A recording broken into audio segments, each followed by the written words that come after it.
Good afternoon. My name is Max, and I'm going to talk about the new wave of imperialism during the 19th century. Well, before we start, we have to define some concepts. So, I'm going to tell you what is imperialism and why it started again, why it's in a new wave. So, imperialism is a policy of extending a country's power and influence through colonization, use of military force, or other means. Lewis Samuel Feuer identifies two major subtypes of imperialism. The first is the regressive imperialism, identified with pure conquest, unequivocal exploitation, extermination of reduction of undesired peoples, and the sentiment of desired people into such territories. This also can be defined as direct imperialism.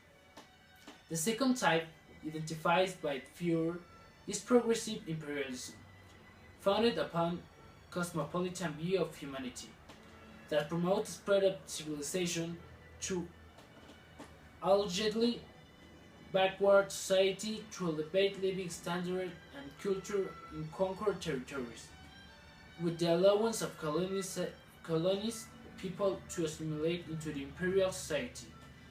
An example being the British Empire, which claimed to give their subject a number of advantages. What does this mean? Uh, we have both types of imperialism. The first one talks about how the power of the countries expand to the territories, and they start killing all the people that live there, the natives, and they want to put their culture over what they believe, their religion, everything. And the other one, it's how they go to other countries, but they don't. They just want money. They don't want to, and They also use the natives as workers, so they don't kill them. They don't exterminate them at all. Well, this new wave of imperialism started because uh, there were people, there were countries which wanted to have more sources to expand their territories. The, they wanted more sources and they wanted to expand their territories because they wanted to create more money, to have more capital, to have more open markets, to trade with many countries, to be very powerful. So that's why this new wave of imperialism started. Also, they thought that they were superior to to the the natives. So they they have to conquer them, to civilize them, to make them believe in God, because they thought that they were smarter, they were superior to other. Um, this new wave of imperialism started in Africa. The first country to be conquered was uh, the Republic of Congo, the Democratic Republic of Congo. Uh, it was conquered by the Belgian people.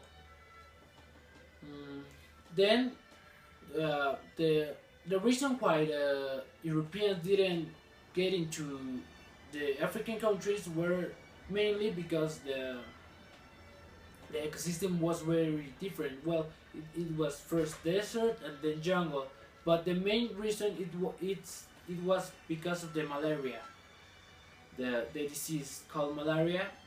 But then in the 19th century they found a kind of a cure that makes you not a lot, but more or less kind of immune to the disease. So they started conquering the African countries because of this. Well, also we have the imperialism in America, as we all know it, when but it was before of this, and then they started conquering Asia, as well as India, Thailand, all of that countries, the Middle East mainly. Well, it has positive aspects as well. They grow, the countries that the colonies grow, talking about economy and health, education. The obviously the knowledge was spread into all of these countries, but it has also negative negative aspects. You know, as well they they produce all of this money, but it was not for them. They the money that they produced was for the country that they served. So the new imperialism is also called neo-imperialism or social Darwinism. Uh, this is colonial expansion. No. So here we have um,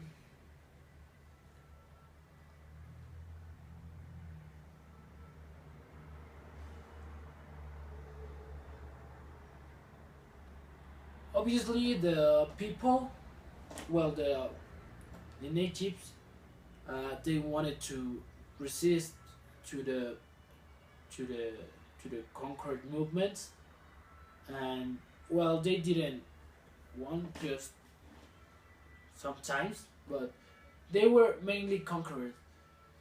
The consequences of imperialism may be the spread of knowledge could be the first one. Uh, the first steps of globalization.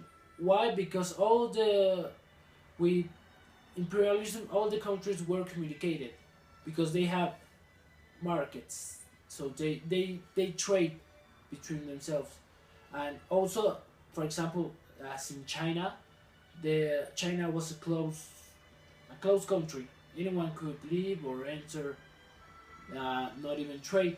The things that were produced in China were were for China just, but as the UK uh, goes to China, the the Chinese were forced to open the markets as the Opium War, we all know it. This fight between China to try to take out the UK because they were selling them, well, not it was not only the only reason, but because they were selling them opium, that it's a drug, and they make them crazy. So the emperor wanted to move them back, but it wasn't useful. Also, we have, well, as we have, well, this is the kind of the first part, but the next part, or may be the other positive aspect of the new wave of imperialism, is the also a new wave of nationalism in these conquered countries. They wanted to be independent. They wanted to produce things for their own good, not because they produced things, but they were for the countries that they serve. So they wanted to get independent, and as we can see, there were many countries that start in their independence, as South Africa, for example. Also, we can see that they were smarter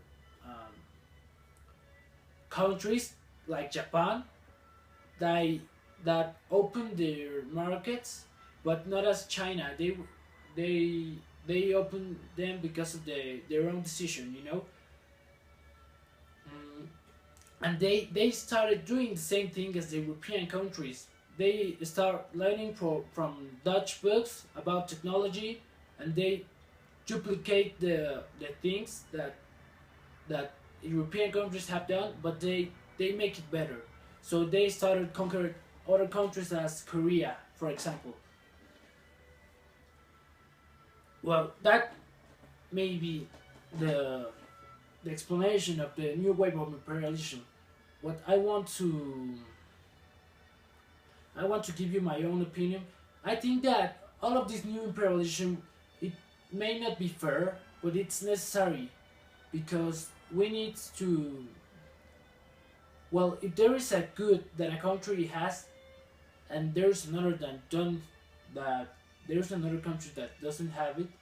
Well, kind of like a medicine, for example. He can trade with him, so he can give you, I don't know, species that they don't have, and they will give you in exchange the medicine or whatever, any product that they need. So it makes the humanity to grow. It helps them to grow. It well, the only bad negative aspects about the imperialism may be the massacres between, well, they kill the natives, the black people in Africa, they make them slaves, etc., etc. But, well, that's not obviously necessary, but the expansion and the communication of the world is necessary to help us as humans to prevent disasters, natural disasters. I think that would be all. Thank you.